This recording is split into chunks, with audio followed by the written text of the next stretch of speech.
Greetings, fellow action figure connoisseurs, and welcome to another episode of Digital Caveman Presents Masters of the Universe Tuesday. I, as always, am your host, the Digital Caveman, and today I will be presenting you with the Masters of the Universe Masterverse New Eternia Man-at-Arms. Let's get into it!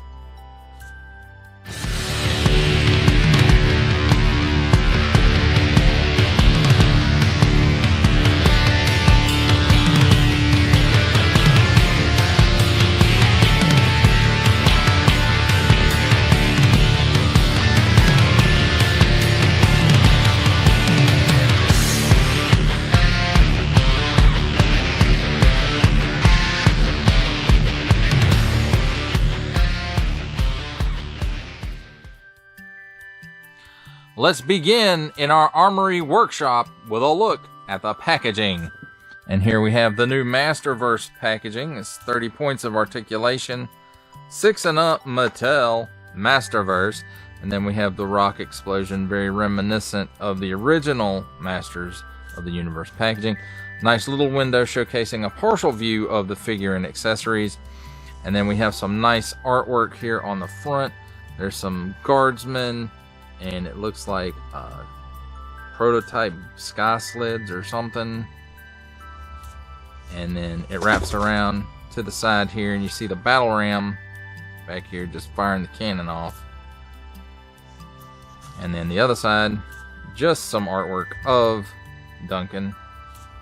It says Man-at-Arms right there. Master of the Universe, New Eternia.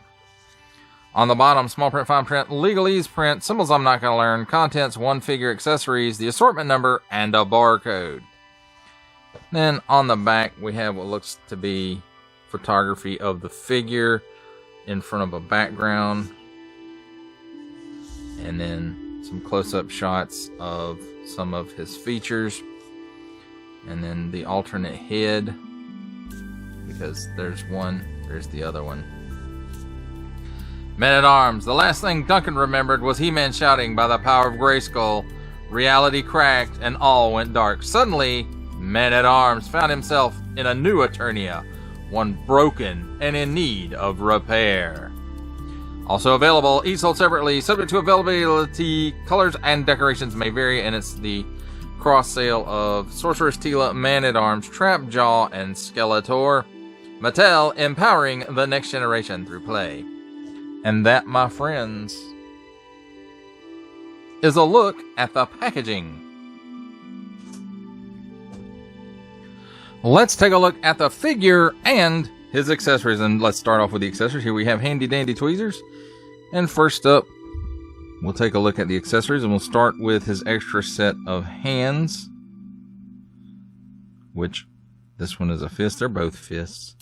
On in and out hinges. Nothing we haven't seen in the line before, I'm pretty sure. I don't see anything that's new about these fists. So, there's that. Then, here we have his mace. And it looks to be molded in this color. And then this is a paint app. And I have to say, it's a very nice looking piece on the classic design. And then we have a different head for the mace where it turns into, I guess, a morning star. Is that what it would be? With the ball and chain. Of course, morning star usually has spikes on it. So this may be actually something different. But here we also have this, so that's pretty cool. I like that. A real chain with a wire in it. Probably would have been better, so I don't know. I may work on that. That might be something I do to improve this piece if I ever get around to it. And the way this works, we'll just go ahead and knock that out of the way. And there I go bumping stuff and stuff all filled out. So anyway, there's a peg on here and there's a port in it. And it just goes on there rather tightly. So there I go bumping stuff again. So there we have that. So that's pretty cool. Now, as far as heads go, we do have some options. The mustachioed man-at-arms, that is the more popular version of man-at-arms. And then we have something that harkens back to the original figure with no mustache, or maybe it's just a younger Duncan. So, nice paint apps there for the face. Nice molded detail throughout, so that's nice. We also have helmet options. So we have the smaller, more, to me, medieval looking type helmet. It's got a couple of paint apps on it and nice molded detail, so that's pretty good. Then we have more of what I like to think of as the classic style man-at-arms helmet. Again, a couple of paint apps on it and nice molded details. And you can see around the bottom rim here, it's a little thicker and it's got some vents on it. So to me, this one is the more techy helmet of the two, at least in my opinion. Now let's take a look at the figure itself. And then here we have those nice paint apps for the face. And again, this is the one with the mustache. It looks like they could have used a little bit more paint there on the mustache. They didn't quite get it all the way. And to me, it gives him kind of a French look with the mustache not being filled out as perhaps it should have been. So I don't know, I might be able to fix that. I'm not a painter though. So then, like his armor, again we have the fur around the edges, and then instead of fur loincloth here, he has like a leather looking Roman style loincloth. So I guess he's supposed to look more like a gladiator than in the original concept for man-at-arms. And here on the back we've got a nice paint app right here, storage for his mace, and then here's where it will unclip and you can remove the armor. Nice paint app of two swords crossed here. And then this armor on his arm does have a hinge right here, where just below where the elbow is, and it's okay. It does not work the greatest. I'm gonna go ahead and say that. It looks cool, but it doesn't work the greatest. So it's almost like they should have just went ahead and made this two separate pieces like they did with the Revelation Man-at-Arms. Just my opinion. So, but overall, very nice looking figure, paint app right there. Let's take a look at his articulation. He looks up that far. He looks all the way down into his soup bowl. Soup bowl. He's got some chicken neck. He's got some waggle. He can do the full exorcist. At the shoulder, it will do a full 360 degree rotation, and it raises up approximately, I'm going to go ahead and call that 90 degrees. There is a cut here at the upper bicep, and you can see it better on this arm without the armor on it, and it will do a 360 degree rotation. At the elbow, the armor does block it up a bit, and you can see where I'm talking about, like there's issue with that elbow joint there. So, but it is a double hinged pinless elbow, and it will give you that much bend without anything getting in the way. Nice up and down hinge and 360 degree rotation on this side, and in and out hinge and 360 degrees of rotation on the wrist on this side. Of course, it's that standard articulation here for Masterverse. He's got a cut where the chest and the abdomen meet, and it will give him some hula. Oops. And it will also give him 360 degrees of rotation. It will let him bend back that far, forward that far, and side to side. It's also a straight cut at the waist, it gives you another 360 degree rotation. At the hips, that drop down hinge. And he will give you about the full splits, not quite, just shy of the full splits. The overlay gets in the way just a little bit, but with the drop down hinge, he can kick forward, not quite 90 degrees, and back about that far. Cut at the upper thigh for another 360 degree rotation, double hinged, pinless knee, and it gives you that much bend. There is also a boot cut for another 360 degree rotation, and that's on both sides.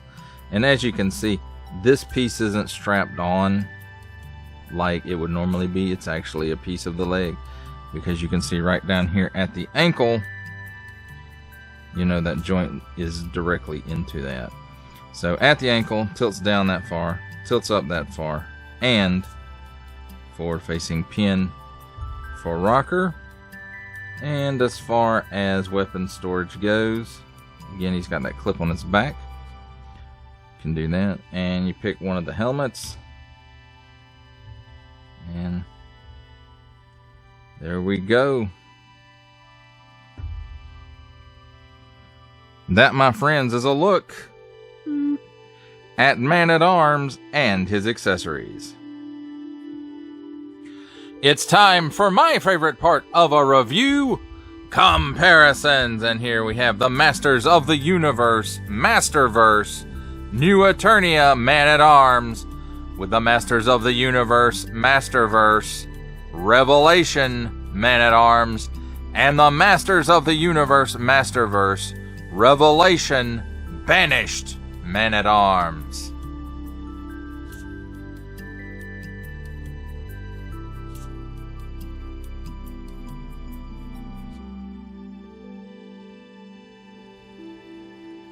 For our final set of comparisons, here we have the Masters of the Universe, Masterverse, New Eternia Man-at-Arms, with from the Marvel Legends series making his cameo appearance, Stan the Man Lee.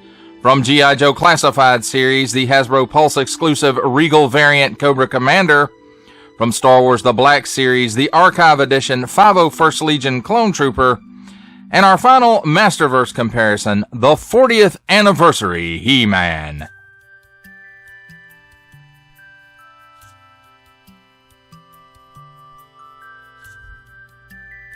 For final thoughts on the Masters of the Universe, Masterverse, New Eternia, Man-at-Arms, I have to say, overall, this figure is like 99% there. It is an excellent figure. It's a great figure. It's an awesome figure. And if the line continues in this direction, it's just getting better and better. Especially the New Eternia subline of Masterverse is just killing it for me. And I am really, really enjoying the New Eternia stuff. Now the story, as far as how they're printing it on the package and stuff, can be a little confusing. And I do believe there's a comic book. If there's not, there should be. So that all this can get explained as to why things are like the way that they are in this particular continuity. But as far as this particular figure goes, for the most part, the paint apps on here are crisp and clean.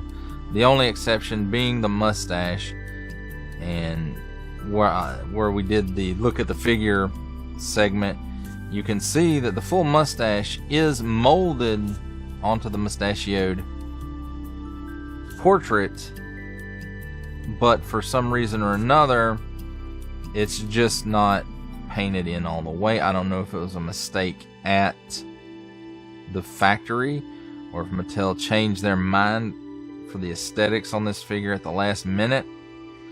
But I will honestly tell you, I don't like it the way that it is, with the thinning mustache. I don't like it, and I really wish that they had painted it in fully like it was molded and like it was originally intended to, because otherwise, why would it be molded like that if it wasn't originally intended to be painted all the way?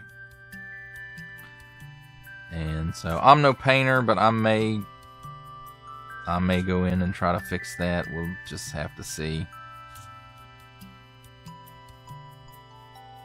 And other than that, this figure is, well, one other little ding for this figure, and I almost forgot it, is the hinge on the arm armor where the elbow is. It does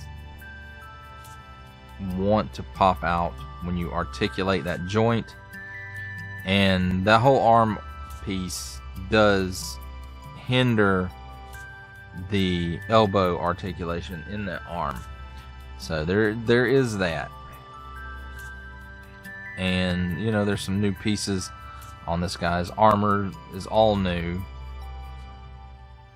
and his leather strap loincloth seems to be new. I could be mistaken. That may have originated with New Eternia Barbarian Skeletor, perhaps, or I don't believe that it did. I think more than likely it's an all new piece. And so the arm armor is new, the loincloth is new, the boots are new, the shin armor is new, which is basically the boot, and the head sculpt is new. It's like maybe from the boot cut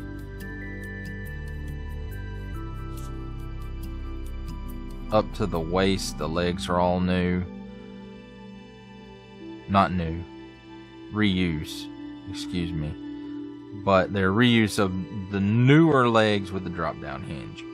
The torso, of course, has not really changed much in Masterverse. And as far as the arms go, they're probably all reuse. And then the chest armor, the arm armor, the two different heads and the two different helmets, that's all new stuff. So there is a lot of new on this guy. His mace is new with its extra piece also, which is kind of cool. That's new as well. So a lot of new mixed with old with this guy, I suppose.